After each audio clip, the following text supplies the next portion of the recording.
कुछ ग्राफिक्स हमारे पास है, एक बार वो ग्राफिक्स हम दिखाते हैं। देखिए, एक तरफ चेचन लड़ाके जी आपको लड़ते हुए नजर आ रहे हैं, दूसरी तरफ उनको लेकर जानकारियां क्या है हम आपको बताते हैं। सबसे पहले चेचन लड़ाके कितने खूंखार हैं, क्योंकि साल 1994 से लेकर 96 तक यूएसएसआर से ये लड़ते रहे। इनके बारे में कहा जाता है कि ये वो लड़ाके हैं जिनसे रूसी से लेकर यूक्रेनियन फौज तक डरती है।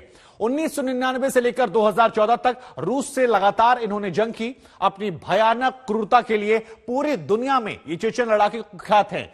चेचन्य, डोनबास, सीरिया में भी ये तमाम लड़ाके लगातार लड़ते रहे। शहरों की लड़ाई में ये कहा जाता है कि ये लड़ाके वो हैं जो बहुत ज्यादा माहिर हैं, काबिल हैं वहां पर। लेकिन यूक्रेन में चेचन लड़ाके जो हैं वो आमने सामने हो गए हैं।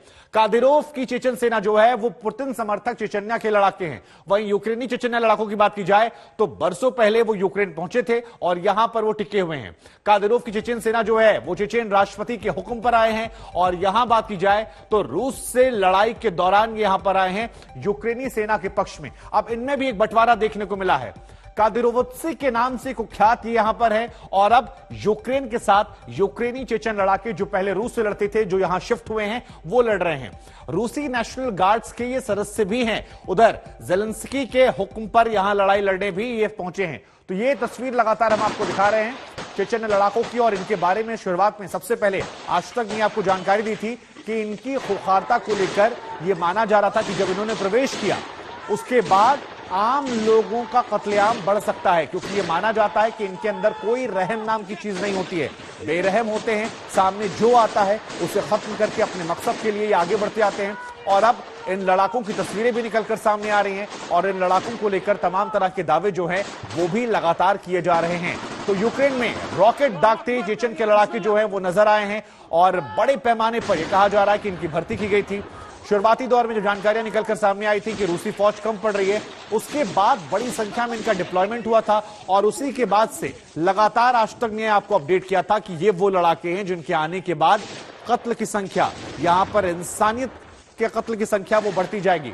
राजेश लगातार हमारे साथ जुड़े हुए। राजेश, हम और आपने सबसे पहले चेचन लड़ाकों को लेकर बात की थी जब आपने इनके बारे में बताया था कि कितने ज्यादा खूंखार ये होते हैं। एक बार फिर दर्शकों को बताइए, चेचन लड़ाके इस तरह जब खुलकर लड़ रहे हैं इसका क्या मतलब है, इनकी खासियत क्या है, कितने ज्यादा खूंखार ये हैं? देखिए, मैं आपको थोड़ा इनका इतिहास बता दूं। दो रूसी चेचन लड़ाई हुई हैं, एक 1992 के आसपास, अर्ली 90s में, जब बोरिस येल्त्सिन यूएस के प्रेसिडेंट थे। उस लड़ाई में एक स्टेलमेट रहा था, ना रूस जीत पाया था ना चेचनिया जीत पाया था। इसके बाद दोबारा लेट 90s में, मेरे ख्याल 96 से 98 में दूसरी चेचन वॉर हुई थी, जिस वक्त पुतिन प्रेसिडेंट बन चुके थे। और उस लड़ाई में रूस ने एक डिसाइसिव विक्ट्री हासिल की थी चेचनिया के ऊपर। उसमें एक बहुत बड़ा रोल था अहमद कादिरोव का, जो कि रमजान कादिरोव, जो अभी प्रेसिडेंट हैं चेचन रिपब्लिक के, उनके फादर थे, उनके पिताजी थे वो। उनका बहुत बड़ा हाथ, वो एक सूफी मुसलमान थे और उस वक्त चेचनिया में जो एक बहुत ही एक्सट्रीमिस्ट मुस्लिम जो फेनेटिक्स हैं, उनका एक राइज हो रहा था, उनकी आपस में लड़ाई थी। जब से ये अहमद कादिरोव, जो कि रमजान कादिरोव के पिता थे, और ये अभी जो हैं रमजान कादिरोव, ये दोनों पुतिन समर्थक हैं और उन्होंने पुतिन के साथ संधि की थी। लेकिन जिन चेचन से खिलाफ ये लड़े थे, वो चेचन बड़ी भारी मात्रा में 2014 में यूक्रेन में आए थे रूसी मिलिशिया से लड़ने के लिए। जहां तक प्रेजेंट लड़ाई का सवाल है, इस युद्ध का सवाल जो पिछले एक महीने से चल रहा है, यहां रमजान कादिरोव खुद आए हैं। उन्होंने इरपिन से अपना एक वीडियो जारी किया था, अपने लड़ाकों को लेकर यहां पर आए थे। लेकिन मैं आपको बता दूं, उन लड़ाकों को बहुत बड़ी मात्रा में क्षति बर्दाश्त करनी पड़ी थी, काफी हताहत हुए थे और ज्यादातर वो लोग अभी वापस जा चुके हैं।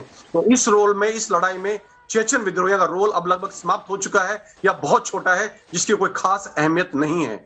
जहां तक रूसी सेना में लोग कम पड़ने का सवाल है, देखिए ये एक इंफॉर्मेशन वॉरफेयर का हिस्सा रहा है।